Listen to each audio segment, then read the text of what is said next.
Yeah, that's good too. It's fun sometimes to get out early tonight. Once. Okay. Anyway, we've been on this subject for quite a while.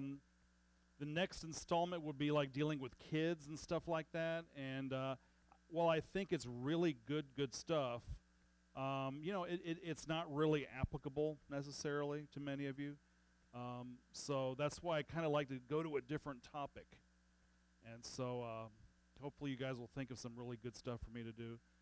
Nothing's really taboo. I'm not afraid to do anything. I've done already some wild stuff already. I've done just about everything at least once.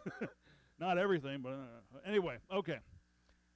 So let me just cover a couple bases here real quick. As I said last week, divorce is always very bad and very sad. It really is. And I do believe that some people, if they got to the point where they hate each other so much and there's just no way of healing that marriage, I can understand that the only thing that they can do is get divorced. It is sin in that marriage to begin with is a very sacred covenant to God. God takes it very seriously. And so God doesn't like divorce, okay? He permits it, but he doesn't like it. And as I understand the scriptures, the Bible does permit divorce and remarriage for habitual sexual immorality and or abandonment, okay? As Jesus put it, first and foremost, we should always be willing to forgive. And how do you forgive? Well, you know what? There's got to be some rectification before you can have true reconciliation.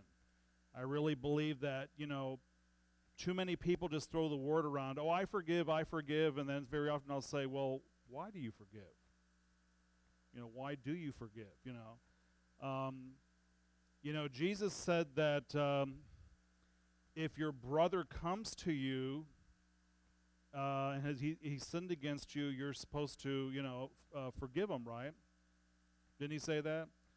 Peter said, how many times? 7 times? And then Jesus said 70 times 7, okay? But again, you have to look at that verse very carefully. If your brother has sinned against you and comes to you, right, and confesses his sin, asks for forgiveness, then you're supposed to forgive, right? So I think that sometimes people are too quick to say they forgive, when really sometimes, people need to really sit down and really talk and really get this, get things worked out before they can rectify the situation. Hopefully the spouse is forgiving. But what happens when the sexual immorality or adultery happens again and again and again and again? And I think that person's got a problem. Obviously there's a problem there, and so is the innocent spouse supposed to hang in there and try to deal with it, and how long do you deal with it, okay? So, very difficult subject. Again, please don't judge those that have been divorced, and thank God if you have never had to experience divorce. It's just tragic. It's just very, very sad for everybody involved. God understands the heartache because he too is divorced, okay? Jeremiah 3:8 reads, "Then I saw that for all the causes for which backsliding Israel had committed adultery, I had put her away and given her a certificate of divorce. Yet her treacherous sister Judah did not fear, but went and played the harlot also." I remember I was taking a class years ago on this subject, and I raised my hand and I said, well, what about Jeremiah 3:8? And the professor says, well, Mr. Schlenker, why don't you read that for us? So I'm like, okay, so I read it, And boy, you should have seen the teacher's mouth just drop open. He said, you know what? I've never seen that verse before. He says, I've never seen that verse before. And then when we had our little break, little class break, virtually everybody in the class came and shook my hand because of that, because I don't know why it went out. Oh, maybe I hit the button. Because divorce, I don't know any family that it has not affected in some way. Right here. Yeah, this is now God speaking, right? This is God speaking.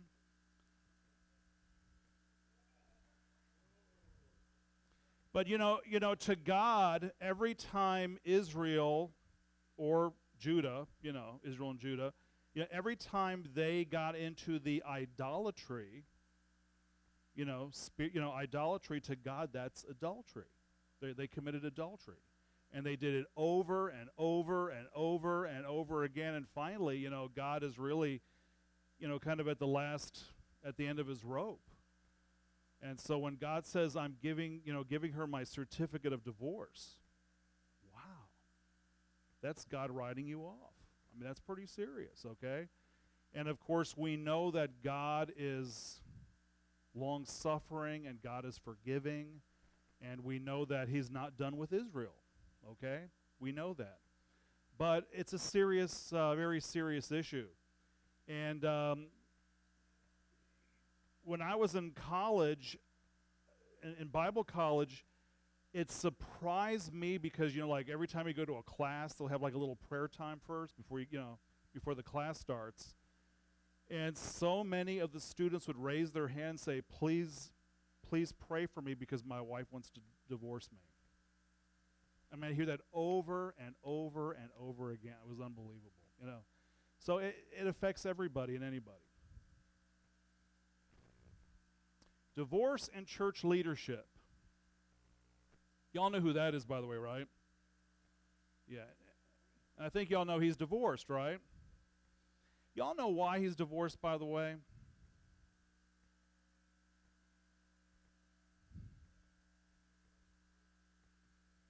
Yeah, and honestly, I understand, where the wife is coming from on this. And I understand where he's coming from, too. But, back in the 1970s, this real liberal movement went through the Southern Baptist Convention. And what they did is they systematically took over the boards of directors for, like, these, Baptist colleges. And once the liberals took over these board of directors, then they were able to hire the teachers they wanted to hire. So systematically, as the conservatives kind of, retired or left or whatever the case might be, they'd replace them with a liberal professor. Well, the only way to solve that problem is you got to do the same thing back to them. You've got to, to replace the board with conservative people, and then as the years go by, they're going to hire conservative professors, okay? And so he and I'm trying to get these names in my head now. Charles Stanley, but he was with some other guys, and they dedicated years and years to trying to get the convention flipped back around, okay? And the truth is he wasn't home. He was never home. He was always working, And one of the first things you learn as a pastor is to never, ever, ever sacrifice your family on the altar of ministry. And so, and he did it. I can kind of see where he's coming from, this was a sacrifice to God, in a way, his life, and I can see where the wife is coming from, okay? So she divorced him, and everybody said, well, he needs to leave the church, okay? But the church didn't want him to go. And so They did a lot of negotiation and this, that, and the other, but when it was all said and done, they made the agreement with him that he is not allowed to remarry. I mean, if he reconciles with his wife, fine, but he's not allowed to remarry another person. And so he agreed, and they kept him on, okay? So, but statistically, 70% of Baptist churches would not hire a divorced pastor. And you have to ask yourself, well, is that biblical? Is that biblical? Now, many people quote 1 Timothy 3:12. It says, "Let deacons be the husbands of one wife, ruling their children and their own houses well." And that's kind of the pivotal verse that a lot of people like to pick out. But really, isn't this a charge against polygamy? Polygamy was a big issue in Paul's day. And personally, I view that as a charge that the deacon or the leader, whoever's in charge, is to not be a polygamist. Okay? Now, we also have to add that little ending too, right? You can't take it out of context, Ruling their children and their own houses well. And so the mindset is, well, if you're not a good husband, if you're not a good father, if you can't manage your household well, how can you manage the church? Okay? I believe that each situation has to be considered on an individual basis. First of all, was the person divorced before or after salvation? I think that's a key question to ask. Okay? Number two, what was the reason for the divorce? I've had a lot of people come up to me and say, well, Pastor, I didn't divorce my wife. She divorced me. What was or wasn't done to rectify the situation? And fourthly, how many times has the person been divorced? I think it could happen to anybody.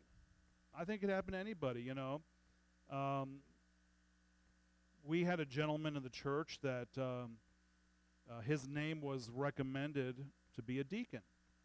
And then later I had some people say, well, he can't be a deacon because he's been divorced, And it wasn't really an issue that bothered me. But then I found out that he had been divorced 5 times. And so when I questioned him about it, he said, well, Pastor, it wasn't my fault. They divorced me. Yeah, I mean, guys, if you're that yucky, that the women keep divorcing you multiple times, man, I mean, maybe you shouldn't be married,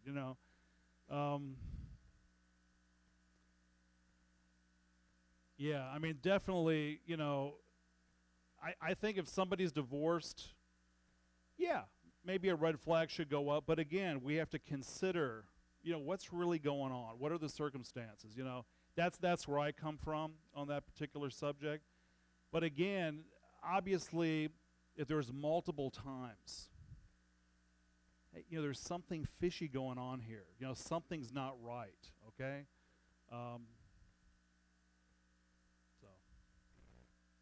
So what about singleness?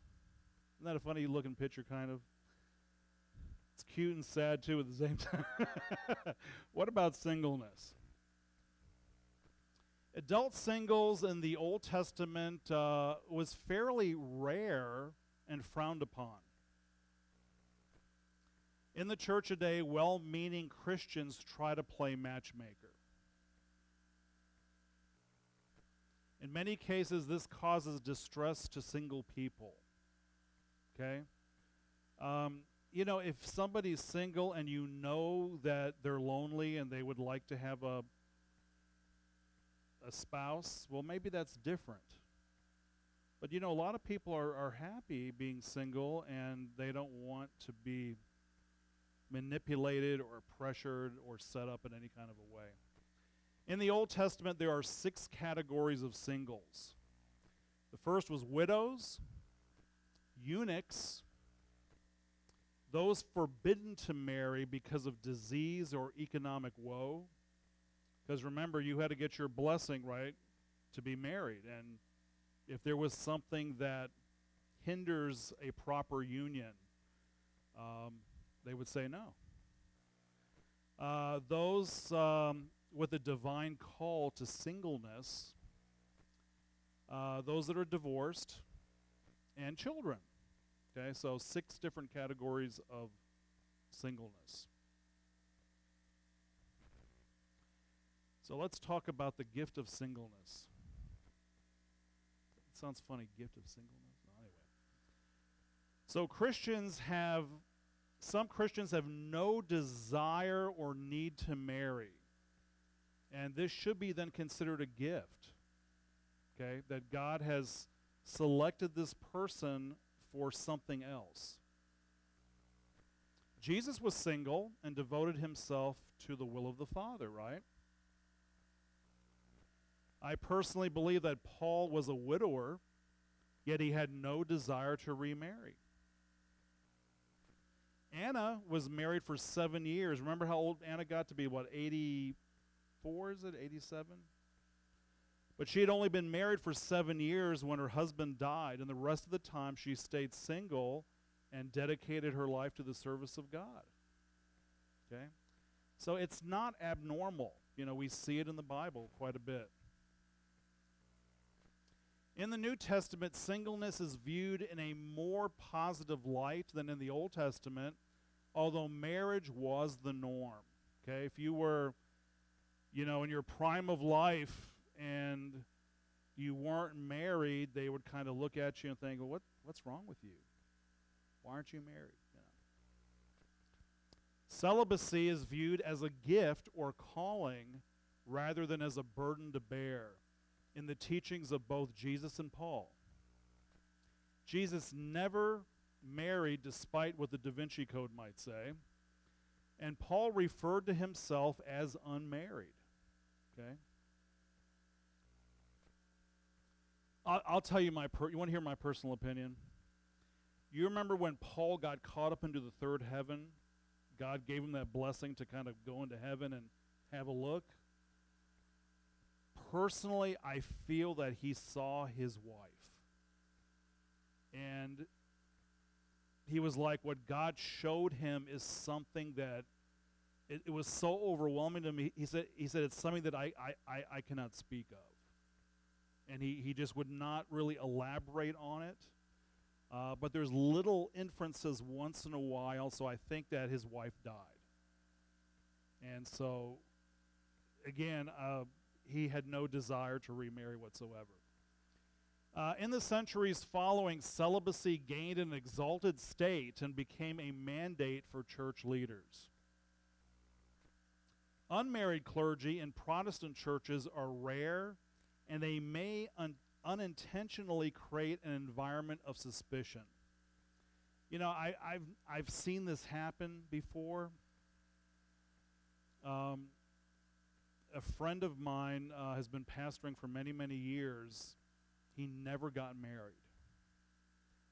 And there's always that suspicion like, well, what's wrong with you? Are you gay? Or can I trust you alone with my wife? Or can I trust you alone with my daughter or my kids? There's always this cloud that hangs over them, okay? And this particular guy, he has PhDs and speaks multiple languages and is just a phenomenal guy, but he never went far. And I think a lot of it has to do with the fact that he never got married. He's had girlfriends, like he's a professor himself. So in another town, Professor so-and-so would be like his girlfriend. He'd visit her and stuff like that, but nothing ever came of it. It just never Clerical celibacy does carry with it the danger of temptation. Single Christians today are taught in Scripture to develop through Bible study, prayer, self-control, purity, accountability, and godly relationships, while seeking the Lord's grace in the event of sexual moral failure. You know, Paul said that, you know, if you don't need to be married, he said don't. But he said, but if you burn, you know, in other words, you're physically, you know, burning for somebody, he says, then you need to get married. It's as simple as that, right? If you're lusting and you're having temptations and you're, you know, kind of going crazy, climbing the walls, hey, get married, you know, it's as simple as that. Hey, that's already the end.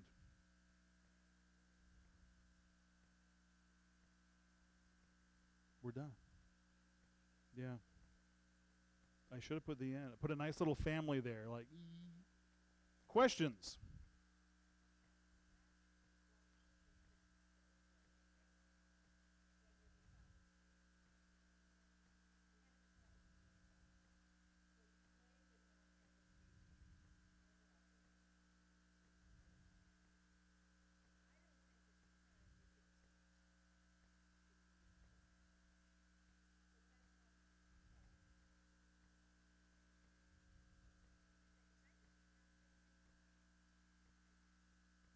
Well, again, they use that verse I showed, you know, to be a husband of one wife.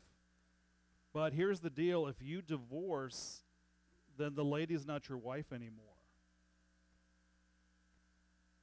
You know what I'm saying? So it's not like you know. I believe that's a definitely a verse that has to do with the subject of polygamy. Okay, but again, a bunch of tradition steeped into the church. Yeah.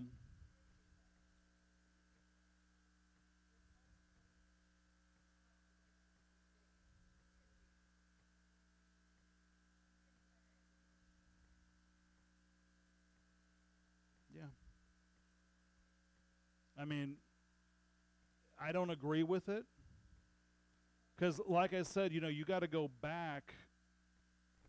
I mean, this is just me now, and you don't have to agree with me. But again, I think you have to, you know, really ask yourself, was the person divorced before or after salvation? That's a key factor right there. Another one, why did they get divorced? Was it because of habitual adultery? Was it because of abandonment? You know, again, what was or wasn't done to rectify the situation? Did the couple try to come together? Did they seek biblical counseling? You know, what did they do? And again, number 4, how many times has this person been divorced? I mean, surely it could happen, I think, to anybody. But then again, when somebody's, you know, doing an Elizabeth Taylor on you, you know, I mean, you kind of think, wow, you know, it should send up a red flag, you know, like, hey, there's something wrong here. Okay.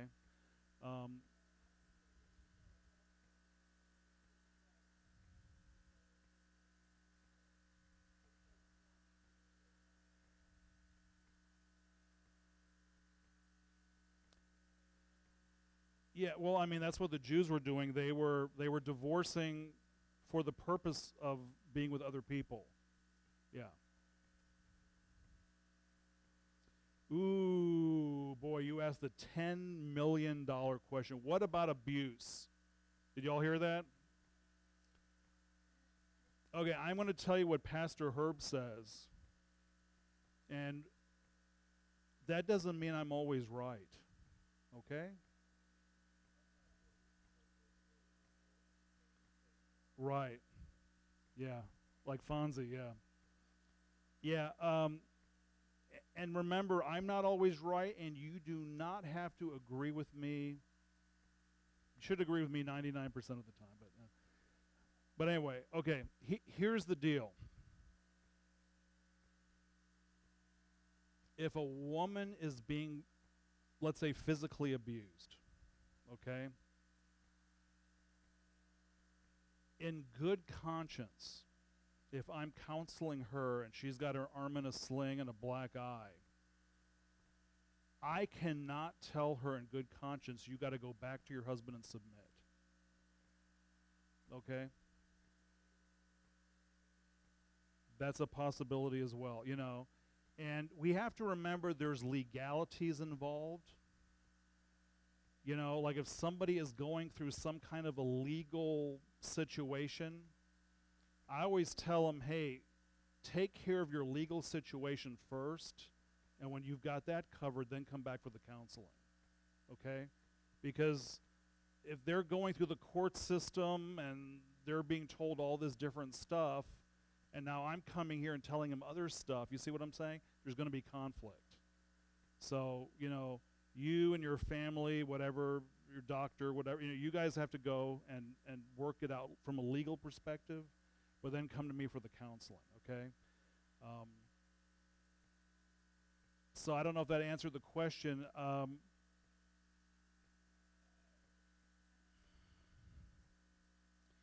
It is, and I don't want to try to twist the meaning of that in any way, shape, or form. You know, I'm presuming that the lady might be a Christian. I'm presuming if the man's abusive, maybe he's not a Christian, right? They're unequally yoked. I mean, I could also say, well, hey, how come they, you know, she should never have even dated the guy, let alone married the guy. You know, if he's not a Christian, you know, it shouldn't happen. You know, but things happen. Yeah, things happen. Things happen. Maybe one gets saved, the other one doesn't. You know, and so, again, but in good conscience, I could not tell the woman, "You go face your abuser and submit to him," and you know, I can't do that. You know, I've suggested different places that people can call for, you know, to go like a shelter where they can get away from their abuser. You know, and if the guy is supposed to be a Christian, then he needs to be getting a knock at the door, right? That means the leaders need to go over there and say, "Hey, what's going on, buddy?" You know. Why don't you try doing that to my arm? You know. But these are bullies. These are bullies and whatever the case might be. But again, you know, God forbid she goes back to the guy and then she ends up dead. And that happens a lot. You know. So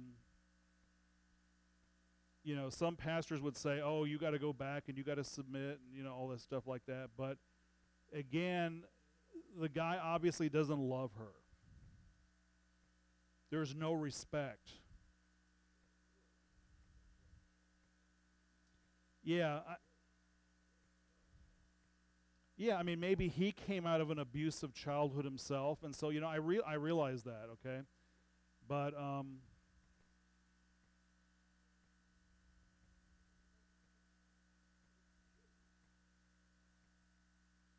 no, but remember, a genuine Christian can sometimes have what we call life-dominating sin. In other words, they're so caught up in a sin that it overwhelms them, and they don't want to do it, but they do it, and between them and the Holy Spirit, it's not getting taken care of. And yeah, I mean, they need to come to their brothers and sisters. They need to come to the church. They need to have that fellowship. They need to have that counseling. They need to have that intervention from the church. That's why we're here, right? You know, and some people need that. You know. And if I thought somebody was doing something illegal or hurting somebody, hey, I'll call the cops. You know, let them deal with it, and I'll deal with it later, but let them deal with it first. But you see what I'm saying? I just couldn't, in good conscience, say that, yes. A eunuch is a castrated male. Now, he could be a eunuch from birth, like a birth defect, or he could be a eunuch that was done to him. You know, this would be a guy out of a pagan culture. A good example would be Acts, what is it, Harry, 15? You know, the eunuch, the Ethiopian eunuch, Philip and the eunuch, yeah. And he was the treasurer for Candace, the queen of Ethiopia. So he came from a different country. But usually these eunuchs, were sometimes really big, muscular, tough guys, and they were hired as they're guards, and they're guarding, let's say, the princess, or they're guarding the harem, or they're guarding something of that nature, and so they were castrated so they wouldn't play around, so. Want me to explain it in more detail? Okay. Yeah, Ivan.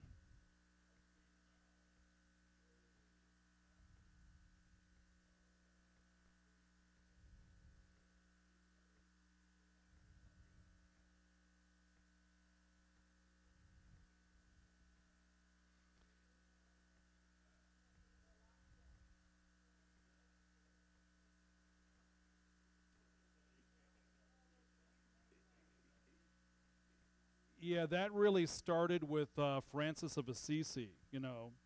He would go out and preach. I think sometimes he was preaching naked and stuff like that. But he decided he wasn't going to get married; that he was going to devote his life to God, and that set up a precedent.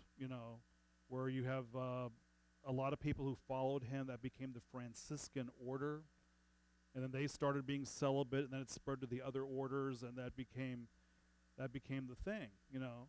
Um, that's why I'm not a Catholic. Forget that, right? Any other questions? Yeah, I do think, though, that the priesthood, where they're allowing marriage, I do think it's still a lower order of priesthood that they're doing that in. Yeah. Yeah, like the guy, I don't know if he's still there, but the guy